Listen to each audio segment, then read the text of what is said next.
هر یک از شما که توانایی داشته باشد، توانایی مالی و توانایی جنسی، باید ازدواج کند. باید ازدواج کند. این کلمه فلیتزوج، باید ازدواج کند را باید جدی گرفت. باید خوب روی آن دقت و مطالعه کرد. پیامبر از ما چی میخواد؟ پیامبر از جوانهای امت چی میخواهد؟ برای چی این همه توصیه و سفارش و تأکید نموده؟ برای چه؟ جوابش فإنه أغض للبصر و أحسن للفرج. زیرا این ازدواج به عفت و پاکدامنی می انجامد. موجب کنترل چشم از دید زدن، از نگاه کردن به نامحرم می باشه. کمک میکنه به انسان که فرمان خدا را اجرا کند. اونجا که خداوند فرمود قل للمؤمنین یغضوا من ابصارهم و یحفظوا فروجهم. ای پیامبر، به مسلمان ها بگو چشمانشون را کنترل کنند و عفت و پاکدامنی خودشون را نگه دارند. و همچنین به زنها قل للمؤمنات یغضضن من ابصارهن و یحفظن فروجهن. به زنان مسلمان هم بگو، توصیه کن، توصیه خداوندی به آنها برسون، چشمانشون را کنترل کنند. نباید با لباسهای خیره کننده و وضعیت و آرایش‌های اونچنانی در کوچه و خیابان مانور دهند، در مجتمعهای تجاری قدم بزنند، در پارکها حرکتهای تحریک‌آمیز داشته باشند، دید بزنند تا آنها هم دید بزنند. یغضضن من ابصارهن، سرها را فرود بیندازند، چشمانشون را کنترل کنند، در فکر عفت و طهارت و پاکدامنی خودشون باشند. چه چیزی به این عفت و پاکدامنی کمک میکنه؟ بهترین راهش همین ازدواج است که پیامبر فرمود فإنه أغض للبصر و احسن للفرج. زیرا ازدواج به موقع، قبل از این که خدایی نکرده جوان دچار لغزش باشد، قبل از این که جوان در دام شیطان قرار بگیره، قبل از اون که جوان آلوده به معصیت و گناه باشه، قبل از این که جوان دامن خود را به بی‌عفتی آلوده کنه، قبل از این ازدواج کند تا این که در دام شیطان قرار نگیره و تا این که بی‌عفتی از او سر نزنه، هم به خودش، هم به خانواده خودش، هم به جامعه خودش بی احترامی و بی اعتنایی نداشته باشه. و برای این که جوانها بتوانند به موقع ازدواج کنند، باید موانع ازدواجشون را شناسایی بکنیم. بیاییم در هر شهر و روستا، در هر منطقه، موانع ازدواج به موقع چیه؟ چه چیز باعث میشه جوانهای ما به موقع نتونند ازدواج بکنن؟ مانع کجاست؟ چند تا مانع بنده به ذهنم میرسه الان خدمت شما عرض میکنم تا این که همه ما دست به دست هم بدهیم برای از بین بردن موانع. و تا همه با هم دست به دست ندهیم، اتحاد و همبستگی نداشته باشیم، تعاون و همفکری نداشته باشیم، هیچ قدم مثبت نمیتونیم برداریم، هیچ کار مفید نمیتونیم در جامعه انجام دهیم. یکی از اصلی ترین موانع ازدواج سنگین بودن تکالیف و هزینه های ازدواجه. حالا من اینجا نمیدونم تا چه اندازه هزینه ازدواج سنگینه، ولی باز هم میتونیم به حد اقل برسونیم. باز هم میتونیم بسیاری از تشریفات زائد را از مراسممون، از شروط و رسوممون حذف کنیم تا جوانها از ازدواج وحشت نکنن، بتونن به موقع ازدواج بکنن. مهریه ها را پایین نگه بدارید، چون ازدواجی با برکت، خیر داره، عاقبت خوب داره که مهریه و رسوم و شرایط و ولیمه همه اینها آسون باشه. خیر النکاح ایسره، این فرموده پیامبر ما علیه الصلاة و السلام. بهترین ازدواج آسون ترینشه. آسون بگیرید، سخت نگیرید ازدواج را. اگر خواستگار مناسب آمد ناز نکنید، دلت میخواد زن به او بدید، ولی بعضی ها ناز میکنن، میگه یک بار جواب مثبت دادن کسر شأن. نه یک بار جواب دادن که کسر شأن نیست، بلکه داوطلب بودن هم مناسبه. اگر یک جوان پاک متدین اهل دین و اهل مسجده و به خواستگاری دخترتون آمد، وقت بدو نکن. بله، اگر نمیشناسی اخلاقش، رفتارش، پایبندیش، دینداریش نمیشناسی، حق داری وقت بدو بکنی، بگی انشاءالله فکر میکنم، خبر میدم، مشورت میکنی، استخاره میکنی، جواب میدی. اشکال نداره، بسیار خوبه، بسیار پسندیده است. بلکه استخاره کردن در این گونه مواقع خیلی توصیه و سفارش شده. در هر کار مهمی که انسان اقدام میکنه استخاره کردن پسندیده است. انسان ضرر نمیکنه، پشیمان نمیشه. استخاره این مشورت کردن با خدا. وقتی انسان میگه اللهم انی استخیرک بعلمک و استقدرک بقدرتک و اسألک من فضلک العظیم فانک تقدر ولا اقدر و تعلم ولا اعلم و انت علام الغیوب، یعنی میخواد بگه خدایا من نمیدونم عاقبت این کار چیه، من ظاهر میبینم، من اون چه برام عیانه میدونم، پس این پرده خیلی چیزها نهفته است، تو میدونی. اگر برای من خیر، خوب، عاقبت خوب داره مقدر بگردان، خوبه. ولی اگر میشناسی، طرف رو میشناسی، خانوادهش از خانواده خوشنامه، اهل دینن، اهل اخلاقن، حضرت فرمود ان جاءکم من ترضون دینه و خلقه فزوجوه. اگر به خواستگاری دخترتون آمد کسی که از نظر دین و اخلاق او را میپسندید، به ازدواجش در بیاورید. اینطور جوانی همیشه گر نمیاد، همیشه دم دست نیست.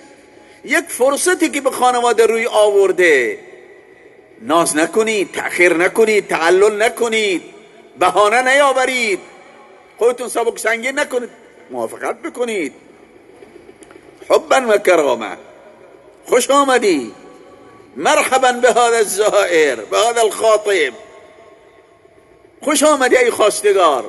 خوشحال. این یسره، این یسره که در حدیث از یمن و برکت و خجستگی ازدواج اینه که خواستگاری آسان باشه، مهریه هم آسان باشه، ولیمه و تکالیف هم آسان باشه.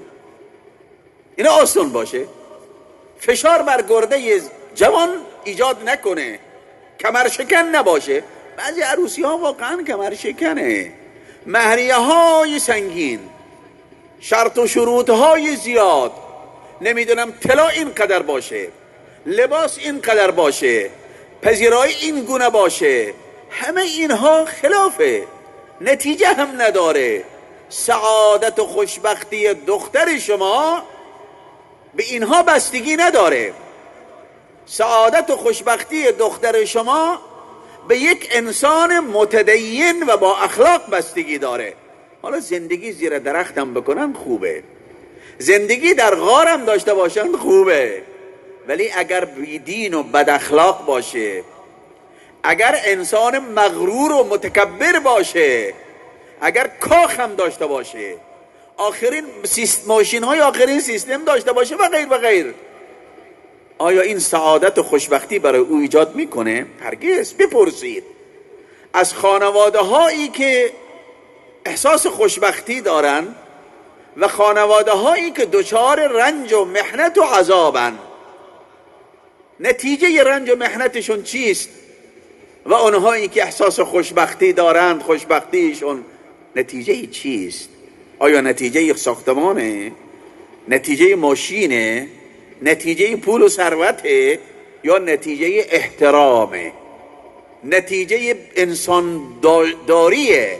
نتیجه کدامه؟ مشخصه، برای همه مشخصه. حضرت فرمود ان جاءکم من ترضون دینه و خلقه فزوجوه. اینو بهش موافقت بکنید. ان لم تفعلوا، اگر موافقت نکردید، یه انسان خوب، یک جوان خوب متدین با اخلاق به خواستگاری آمد، موافقت نکردید، بهانه آور این خانه اش آماده نیست، درآمد کافی نداره، ماشین نداره، نمیدونم پوز نداره، از این چیزهایی که دنیای مدل پرست های امروز، مدیست های امروز اون را میپسندن نداره.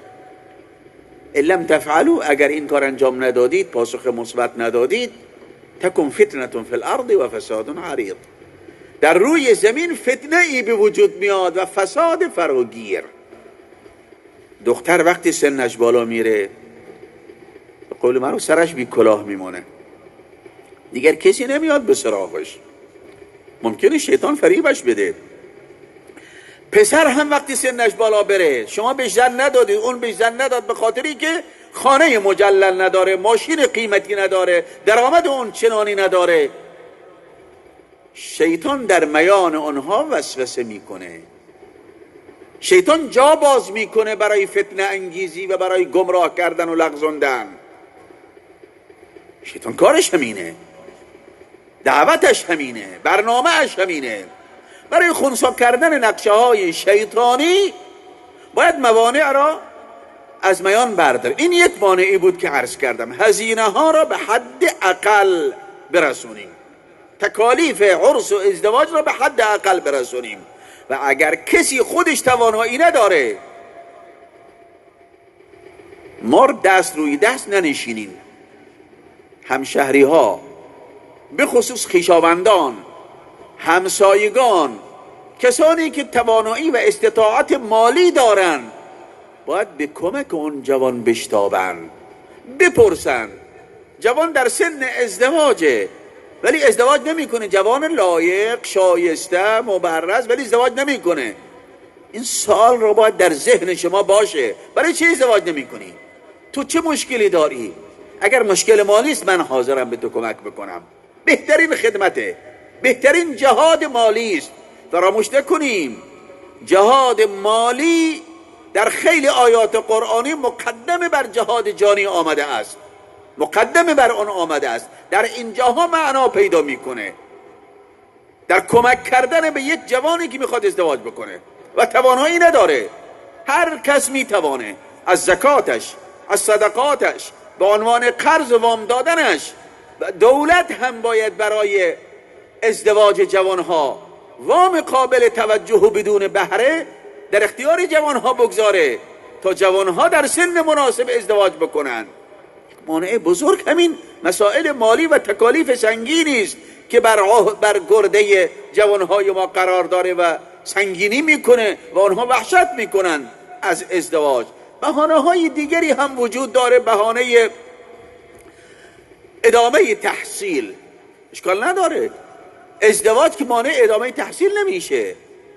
خاطر آسوده برای پیمودن مدارج ترقی بیشتر کمک میکنه و زمانی که یک جوان ازدواج میکنه، اون پریشان فکریش، اون حواس پرتیش از بین میره، چون سکون و آرامش به دست میاره. سکون و آرامش یکی از قوی ترین اسبابش همین ازدواجه که خداوند فرمود من آیاتی ان جعل لكم من انفسكم ازواجا لتسكنوا الیها، ان خلق لكم من انفسكم ازواجا لتسكنوا الیها. خداوند متعال برای انسان از خودش همسر آفریده است. حوا از خود آدم آفریده شد تا نسبت به هم احساس بیگانگی و نفرت نداشته باشند، به همدیگر الفت داشته باشند، سکون و آرامش حاصل بکنه. وقتی انسان سکون و آرامش حاصل میکنه، زمینه موفقیت، فضای موفقیت برای او هموار میشه. در میدان علم، در میدان کسب و کار همینطور. بسیاری هستند که قبل از ازدواج وضع مالی آشفته دارن، درآمد خوبی ندارن، فکر میکنه او با این وضعیت نمیتونه ازدواج بکنه، از عهدهش بر نمیاد، غافل از این که ازدواج کلید رزقه. ان یکونوا فقراء یغنیهم الله من فضله. اگر فقیرن خدا اونها را غنی میکنه از فضل خودش. این وعده خداوند متعاله و به جوانهای ما، پدرانشون، مادرانشون باید به این وعده الهی ایمان داشته باشند، یقین داشته باشند. شکی نکنید، به مجرد ازدواج، به مجرد داشتن اولاد، خداوند متعال درهای رزق و روزی باز میکنه. چرا؟ ممکنه کسی بپرسه چرا ازدواج باعث باز شدن درهای رزق و روزیه؟ جواب: یکی از اسباب رزق دینداری است. فراموش نکنید، یکی از اسباب رزق دینداری است. خداوند متعال می‌فرماید: ولو ان اهل القرى آمنوا واتقوا لفتحنا عليهم برکات من السماء والارض. گرفتید؟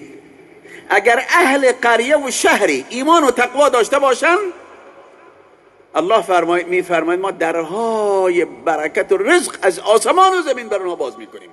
و ازدواج نصف دینه. یعنی اگر کسی اهل نماز باشه، اهل زکات باشه، اهل روزه باشه، اهل تلاوت قرآن باشه، اهل مسجد باشه، اهل خیر، ولی ازدواج نکرده، مشکل داره. نصف دینش کامل نشده. با کامل نمودن نصف دینش کامل شده. نماز خونده، روزه گرفته، اهل نماز، اهل روزه است. باید اینطور باشیم.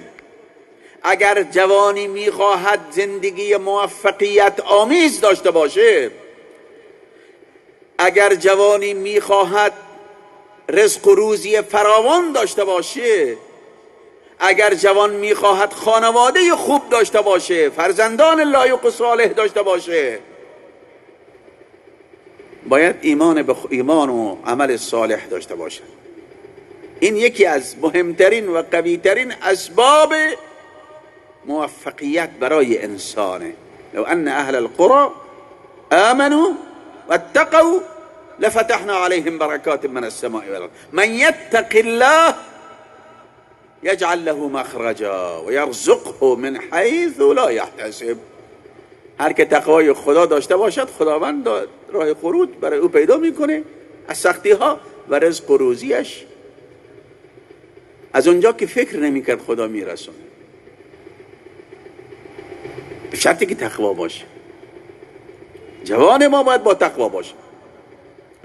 جوان نگوید هنوز برای من زوده من نماز شب بخونم، هنوز برای من زوده من در نماز صبح جماعت شرکت کنم. نه، برای تو زود نیست، الان وقتشه. وقتی به سن پیر رسیدی که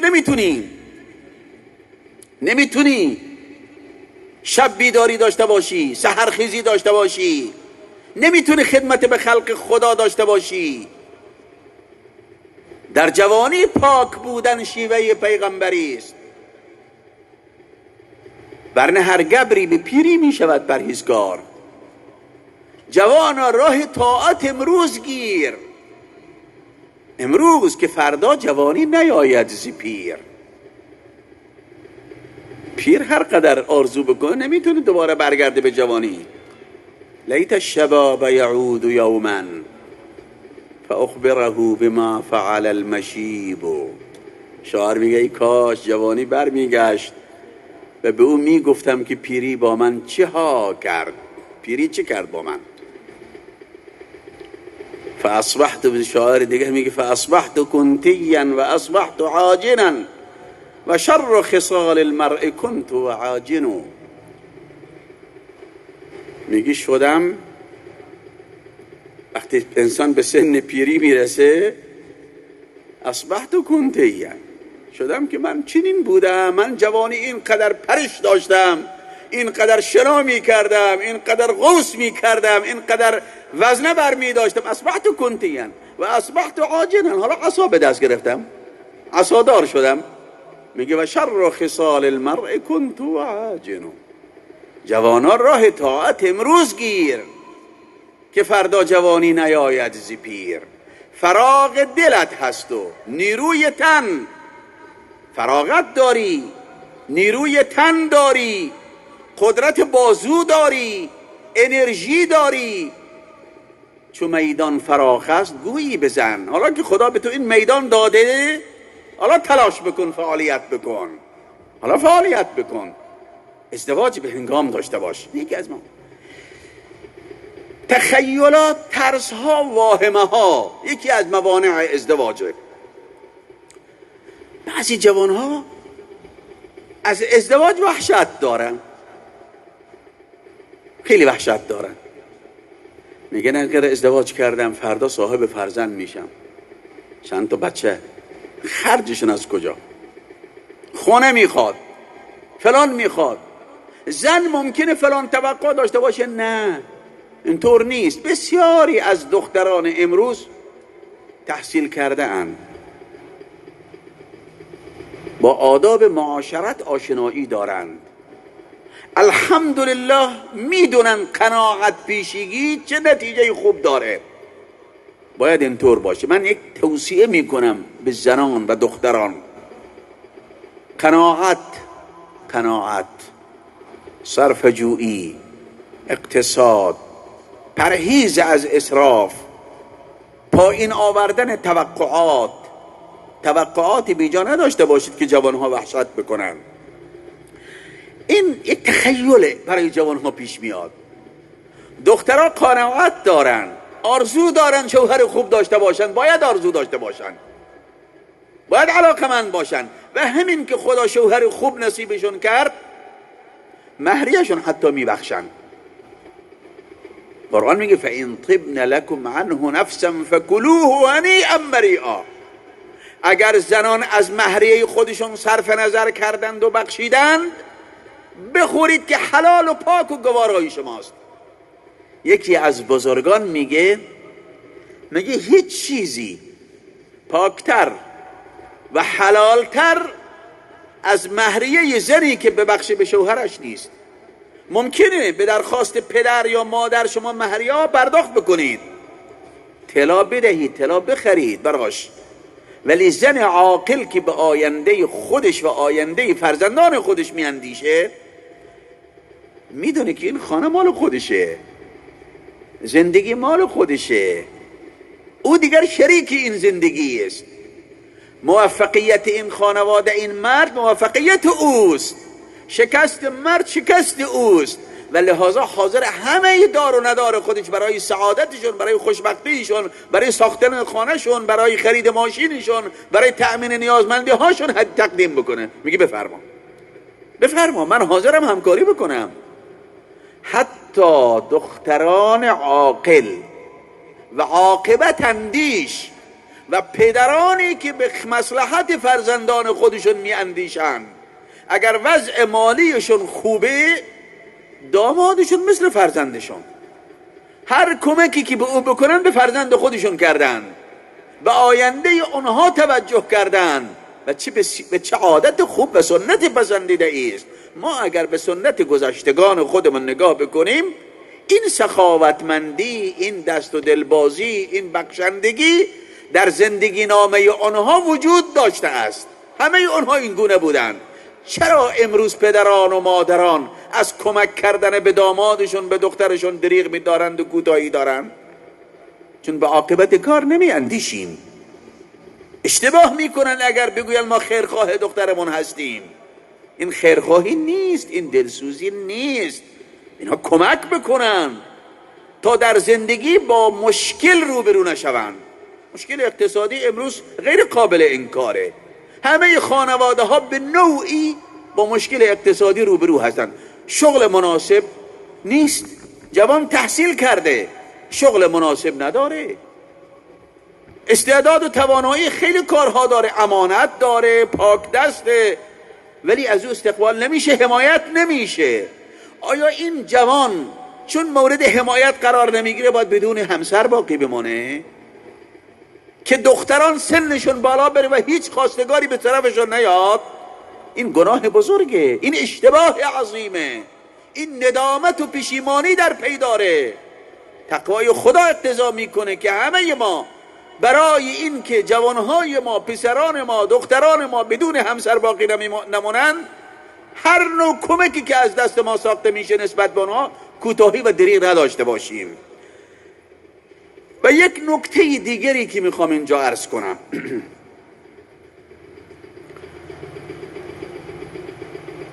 اینجا مغول مثل بسیاری از شهرها و روستاهامون در گذشته جمعیت قابل توجهی داشته. از دوستان پرسیدم، به من آمار دادن، گفتن حدود 50-60 سال قبل اینجا حدود 10,000، بیش از 10,000 جمعیت داشته، بازار پر رونقی داشته، صادرات و واردات فعالی داشته.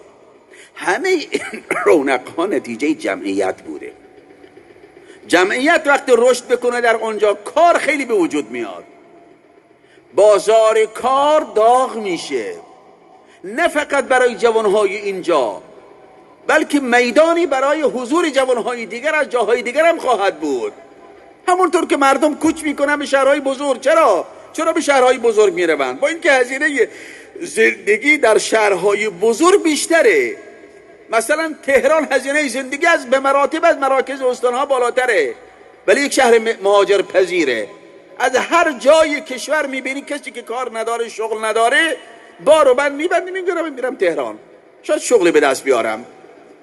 اگر اینجا رونق پیدا بکنه از نظر جمعیت، قطعا اینجا هم شغل بیشتر به وجود میاد، رشد بیشتری شما شاهد خواهید شد.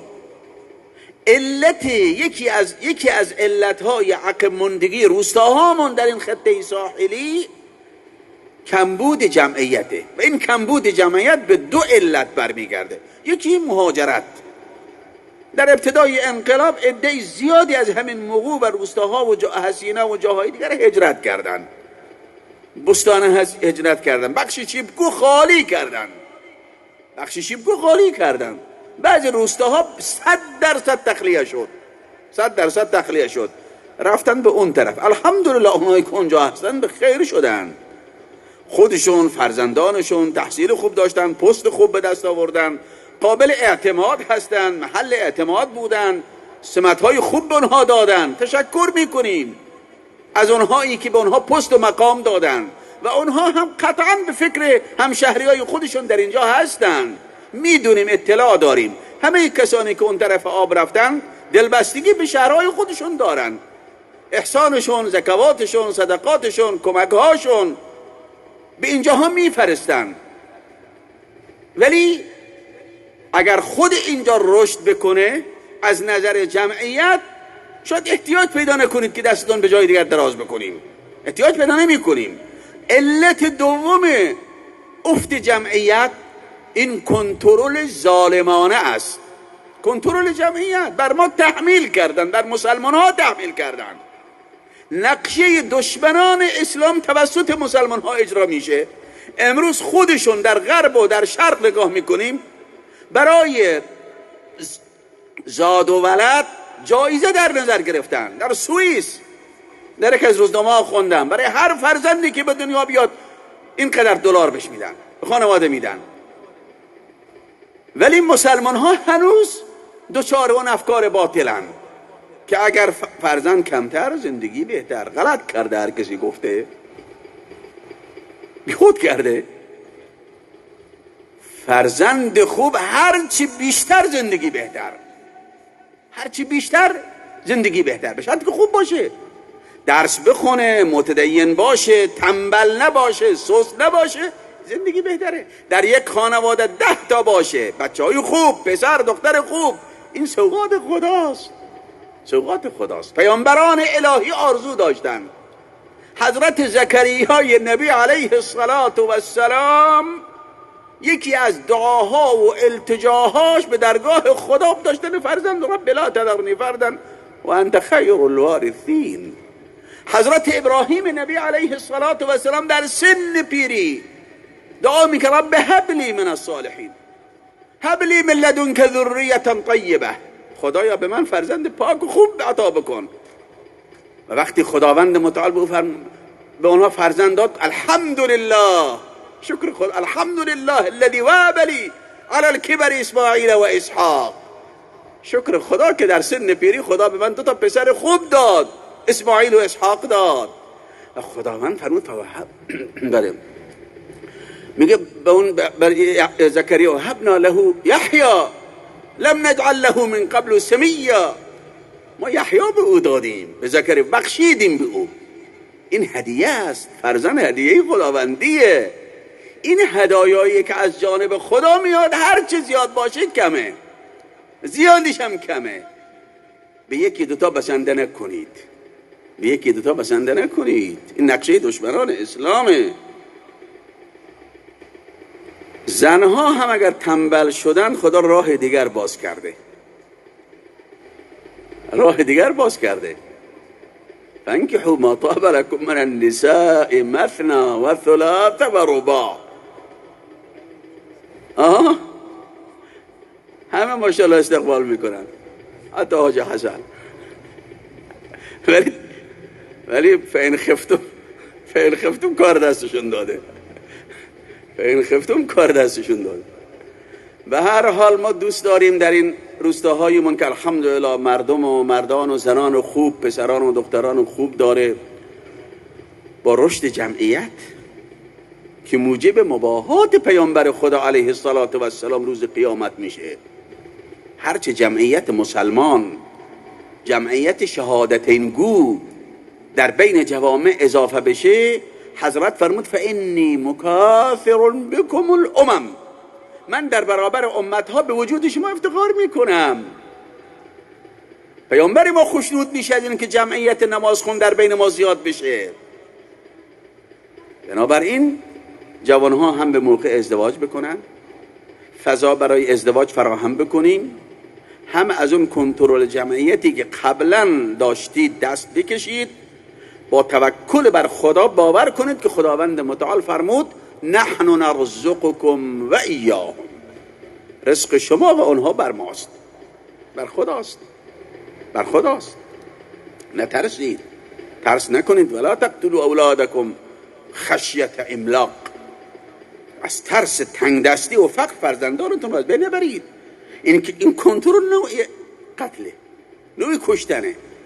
امیدوارم خداوند متعال به همه جوانها توفیق دهد تا در سن مناسب ازدواج کنند، به پدران و مادران توفیق دهد تا هزینه های ازدواج را با این آورند. به جامعه ما، به شوراهای ما، دهیارهای ما، ائمه جمعه ما، به همه متنفذان و متمکنین ما توفیق دهد تا در این زمینه نهایت تعاون و همکاری داشته باشند. و دیگر اون چیزی که به پیشرفت جامعه کمک میکنه عزیزان وحدت و همدلی است. از اختلاف پرهیز بکنید. روستاهای ما مثل قایق میمونه، مثل قایق. اختلاف مثل اینه که ما بیم ظرفیت بیش از ظرفیت دارون تحمل بکنیم، غرق میشه، تحمل نداره. قایق دیگه تحمل نداره، تحمل اختلاف ها نداره. اختلاف ضرر دنیا و آخرت داره. وحدت و همدلی و همبستگی خیر و برکات دنیوی و اخروی داره. از اختلاف ها پرهیز بکنیم، با هم باشید، تعاون داشته باشید، هم فکری و همدلی داشته باشید تا خداوند متعال رحمتش، معونتش شامل حالمون بگردانه. بیش از این مصدی اوقاتتون نمیشوم. مجددا به داماد محترم و خانوادهشون و عروس خانوادهشون تبریک و تهنیت میگوییم و با این دعایی که پیامبر اکرم علیه السلام در چنین مناسبتی به ما آموخته این عزیزان را بدرقه میکنیم. بارك الله لهما وبارك عليهما وجمع بينهما في خير، وصلى الله على نبينا محمد وآله وصحبه. السلام عليكم ورحمة الله.